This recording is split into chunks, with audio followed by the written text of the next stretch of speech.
ನೀವು ನೋಡ್ತಾ ಇದ್ದೀರಾ TV9 ಡಿಜಿಟಲ್. ನಾನು ವಿಜಯ್ ವೀರಪ್ಪ. ಟೀಮ್ ಇಂಡಿಯಾ ಮುಖ್ಯ ಕೋಚ್ ಗೌತಮ್ ಗಂಭೀರ್ ಹಾಗೆ ಚೀಫ್ ಸೆಲೆಕ್ಟರ್ ಅಜಿತ್ ಅಗರ್ಕರ್ ನಡುವೆ ಎಲ್ಲವೂ ಸರಿ ಇಲ್ವಾ? ಟೀಮ್ ಇಂಡಿಯಾ ಮ್ಯಾನೇಜ್ಮೆಂಟ್ ಒಳಗಡೆ ಹೊಸದೊಂದು ಕೋಲ್ಡ್ ವಾರ್ ಏನಾದರೂ ಶುರುವಾಗಿದೆಯಾ? ಕ್ರಿಕೆಟ್ ವಲಯದಲ್ಲಿ ಇಂಥದ್ದೊಂದು ದೊಡ್ಡ ಚರ್ಚೆ ಈಗ ಮುನ್ನೆಲೆಗೆ ಬರ್ತಾ ಇದೆ. ಇದಕ್ಕೆ ಕಾರಣನೂ ಇದೆ. ಮಾಜಿ wicket keeper batter Dinesh Karthik ನೀಡಿರೋ ಆ ಸ್ಫೋಟಕ ಹೇಳಿಕೆ ಈ ಚರ್ಚೆಯನ್ನು ಇನ್ನಷ್ಟು ಹೆಚ್ಚು ಮಾಡ್ತಾ ಇದೆ. ಭಾರತ ತಂಡ ಇತ್ತೀಚೆಗೆ UK ಪ್ರವಾಸ ಕೈಗೊಂಡಿತ್ತು. ಆದರೆ ಅಲ್ಲಿ ಶ್ರೇಯಸ್ ಅಯ್ಯರ್ ನಾಯಕತ್ವದಲ್ಲಿ ಭಾರತ T20 ಸರಣಿಯಲ್ಲಿ ಹೀನಾಯವಾಗಿ ಸೋಲು ಕಂಡಿತ್ತು. ಐರ್ಲೆಂಡ್ ವಿರುದ್ಧದ 2 ಪಂದ್ಯಗಳ ಸರಣಿಯನ್ನು 2-0 ಅಂತರದಿಂದ ಸೋತರೆ ಇಂಗ್ಲೆಂಡ್ ವಿರುದ್ಧದ 5 ಪಂದ್ಯಗಳ ಸರಣಿಯಲ್ಲಿ 4-0 ಅಂತರದಿಂದ ಭಾರಿ ಮುಖಭಂಗ ಅನುಭವಿಸಿತು. ಈ ದೊಡ್ಡ ವೈಫಲ್ಯದ ಬೆನ್ನಲ್ಲೇ ಈಗ ಕೋಚ್ ಮತ್ತು ಚೀಫ್ ಸೆಲೆಕ್ಟರ್ ನಡುವೆ ಭಿನ್ನಾಭಿಪ್ರಾಯಗಳು ಬಯಲಿಗೆ ಬಂದಿದೆ ಅನ್ನೋದು ಚರ್ಚೆ. ಈ ಬಗ್ಗೆ ದಿನೇಶ್ ಕಾರ್ತಿಕ್ ಮಾತನಾಡ್ತಾ ಹೆಡ್ ಕೋಚ್ ಗೌತಮ್ ಗಂಭೀರ್ ಮತ್ತು ಚೀಫ್ ಸೆಲೆಕ್ಟರ್ ಅಜಿತ್ ಅಗರ್ಕರ್ ನಡುವೆ ಒಂದು ರೀತಿಯ ಭಿನ್ನಾಭಿಪ್ರಾಯ ಅಥವಾ ಫ್ರಿಕ್ಷನ್ ಇದೆ ಅಂತ ಮಾತಾಡಿದ್ದಾರೆ. ಅಷ್ಟಕ್ಕೂ ಈ ಇಬ್ಬರ ನಡುವೆ ಗೊಂದಲ ಮಾಡೋದಕ್ಕೆ ಕಾರಣ ಇರಬೇಕಲ್ಲ, ಹಾಗಿದ್ರೆ ಏನು ಆ ಕಾರಣ? ದಿನೇಶ್ ಕಾರ್ತಿಕ್ ಪ್ರಕಾರ ಇಬ್ಬರ ಆಲೋಚನೆ ಮತ್ತು ಆದ್ಯತೆಗಳು ಬೇರೆ ಬೇರೆ ಆಗಿದೆಯಂತೆ. Chief selector Ajit Agarkar team ಇಂಡಿಯಾದ ಭವಿಷ್ಯದ ಬಗ್ಗೆ ಯೋಚಿಸ್ತಾ ಇದ್ದಾರೆ. ಅಂದರೆ ಮುಂದಿನ ಪೀಳಿಗೆಯ ಆಟಗಾರರನ್ನು ಸಿದ್ಧಪಡಿಸೋದು ಮತ್ತು ಹೊಸ ಪ್ರತಿಭೆಗಳಿಗೆ ದೀರ್ಘಾವಧಿಯ ಪ್ಲ್ಯಾನ್ ಕೊಡೋದು ಅಗರ್ಕರ್ ಉದ್ದೇಶ. ಆದರೆ ಹೆಡ್ ಕೋಚ್ ಗೌತಮ್ ಗಂಭೀರ್ ಯೋಚನೆ ಬೇರೆಯೇ ಆಗಿದೆಯಂತೆ. ಗಂಭೀರ್ ಅವರು ನಾನು ಆಡೋ ಪ್ರತಿಯೊಂದು ಪಂದ್ಯವನ್ನು ಪ್ರತಿಯೊಂದು ಸರಣಿಯನ್ನು ಗೆಲ್ಲೇಬೇಕು ಅನ್ನೋ ರೀತಿ ಯೋಚನೆ ಮಾಡ್ತಾರಂತೆ. ಆ ರೀತಿ ಹಠದಲ್ಲಿದ್ದಾರಂತೆ.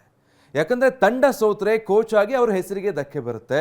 ಹೀಗಾಗಿ ಸದ್ಯದ ಯಶಸ್ಸು ಗಂಭೀರ್ಗೆ ಮುಖ್ಯ ಆಗುತ್ತೆ ಅಂತ.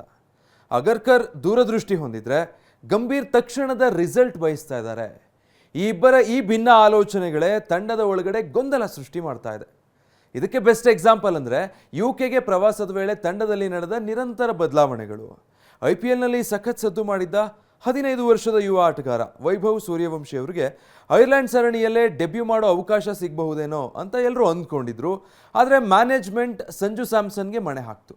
ಸಂಜು ಸತತ 3 ಪಂದ್ಯಗಳಲ್ಲಿ ಫ್ಲಾಪ್ ಆದಾಗ ತಕ್ಷಣ ಅವರನ್ನು ಡ್ರಾಪ್ ಮಾಡಿ ಇಂಗ್ಲೆಂಡ್ ವಿರುದ್ಧ ವೈಭವ್ ಸೂರ್ಯವಂಶಿಗೆ ಡೆಬ್ಯೂ ಮಾಡೋದಕ್ಕೆ ಅವಕಾಶ ಕೊಡಲಾಯಿತು.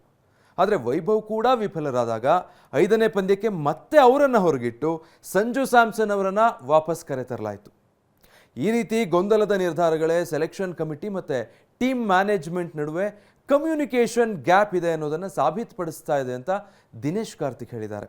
ಇನ್ನು ಕಾರ್ತಿಕ್ ಮತ್ತೊಂದು ಪ್ರಮುಖ ವಿಷಯವನ್ನು ನೆನಪಿಸಿದ್ದಾರೆ. ಭಾರತ ತಂಡದ ಬೆಂಚ್ ಸ್ಟ್ರೆಂತ್ ತುಂಬ ಸ್ಟ್ರಾಂಗ್ ಆಗಿದೆ.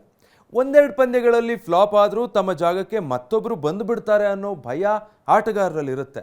ಇಂಥ ಪರಿಸ್ಥಿತಿಲಿ ಕೋಚ್ ಮತ್ತು ಸೆಲೆಕ್ಟರ್ ನಡುವೆ ಇಂಥ ಗೊಂದಲಗಳಿದ್ದರೆ ಅದು ಆಟಗಾರರ ಪ್ರದರ್ಶನದ ಮೇಲೂ ಕೂಡ ತುಂಬ ಕೆಟ್ಟ ಪರಿಣಾಮ ಬೀರುತ್ತೆ.